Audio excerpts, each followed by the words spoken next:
Ignition Code is a new kinetic grenade launcher added to Destiny 2 as part of Season of the Splicer. Well, today I'm going to go through the stats, the perks to chase for PVE and PVP, plus that all-important information of how to get the weapon. And finally, I'll also be checking out that lore, but if you're new around here or find this useful, don't forget to hit that subscribe button down below for all the latest Destiny 2 content and turn on notifications by hitting that bell. Well, Ignition Code is a kinetic grenade launcher.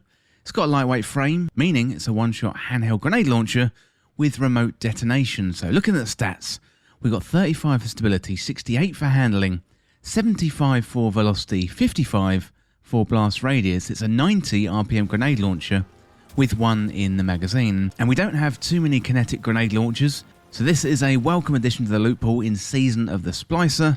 You know, we did have Mountaintop, perhaps the most famous of all grenade launchers, plus we had a strike-specific one. The name escapes me at the moment, but you can remind me down there in the comments. Well, next up, let's have a look at some good roles for PvE and PvP for Ignition Code. So for PvE, Ambitious Assassin and Vorpal Weapon would be quite good, or Surplus, maybe Frenzy. Although I do think Frenzy has been knocked down a peg this season. But for PvP, Quick Draw and Danger Zone would be really good. And Danger Zone is a new perk added in Season 14, where the blast radius of the weapon increases when surrounded by combatants. Well, Ambitious Assassin is always the way to go with PvE roles of grenade launchers, plus the fourth column here is really good for this weapon. So for example, we've got Danger Zone, Thresh, Vorpal Weapon, Demolitionist, One for All, and Frenzy. So Vorpal Weapon, Demolitionist jump out as classic perks. Yeah, it's got a really strong perk pool for sure, and I think at the moment it's one of the most attractive weapons in Season of the Splicer. Well, next up, let's have a look at how to get Ignition Code. So to get this one, it is a random drop from the end of the override activity in Season of the Splicer, and I saw a lot of people get this on their first run, and many people celebrated the fact, given it's a kinetic grenade launcher. Well, as well as getting it from the override activity, you can focus Umbral engrams to get Splicer loot. So there's plenty of opportunities to get this weapon in Season of the Splicer. Well, next up, I wanted to have a look at some artifact mods, because this season's artifact has some decent mods for grenade launchers, so it's worth keeping an eye on these, especially if you like rolling around Destiny 2 with a grenade launcher in your hands.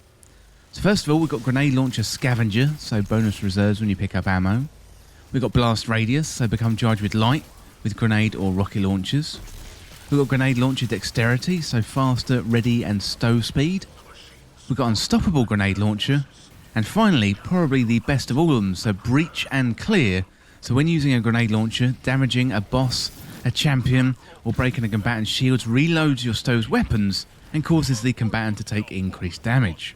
So that one is really useful. So loads of artifact mods available this season for those grenade launcher users out there. Well, next up, I wanted to have a look at the Ignition Code lore, as there's always some really interesting stories contained within the lore, and it is hidden away a little bit in the game. So I wanted to go over that lore for you today. So we've got Ignition Code lore. I can decode anything with a grenade launcher, and that one is from Saint 14.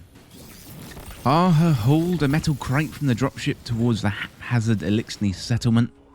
He moved slowly, matching the pace of his malnourished workmates. Though he had fasted during his trip, Ara knew that his solid frame still made him stand out.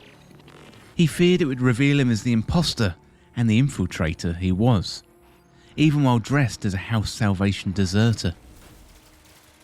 During the approach to Earth, Arha had been overawed. The last city looked like a perfect ripple of light from above, dropped from the impassive form of the great machine.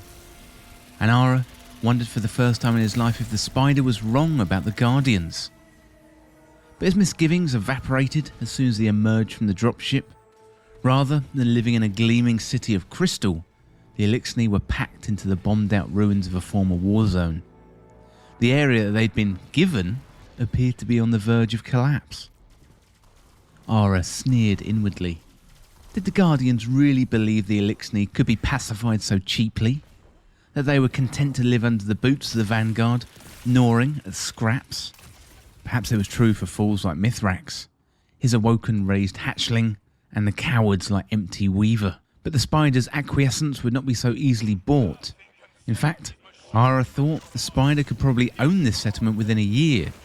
The generosity and goodwill of House Light would soon crumble to greed and hubris, as they all did. And once Spider's syndicate had a foothold, they'd make the Vanguard pay. In glimmer, weapons, ether, and blood. Well, interesting stuff there from the lore, and it shows the cracks between the Fallen and the Vanguard and all the Guardians too, and the people of the Last City. At the moment in the game, you kind of get the feeling that the Fallen are grateful for being in the Last City, but here you can see some of the Fallen peering in from the distance, not quite so happy as everyone seems. And it is interesting that the Spider has sent a spy into the Last City to see what's going on, so it could be that there are problems on the horizon. Well, let me know what you think of Ignition Code down there in the comments, and let me know what role you got. But that is it for this guide on how to get Ignition Code in Destiny 2. And as always, thank you so much for watching. For more Destiny 2 content like this, hit that subscribe button down below and subscribe to This Week in Video Games. If you want to join the community, check out the Discord link in the description, or you can follow me on Twitter at TWIVG Podcast. If you enjoyed this video, found it useful, liking and sharing the video would really help me out. Otherwise, check out the other videos on the channel. Thanks again. See you soon.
as light.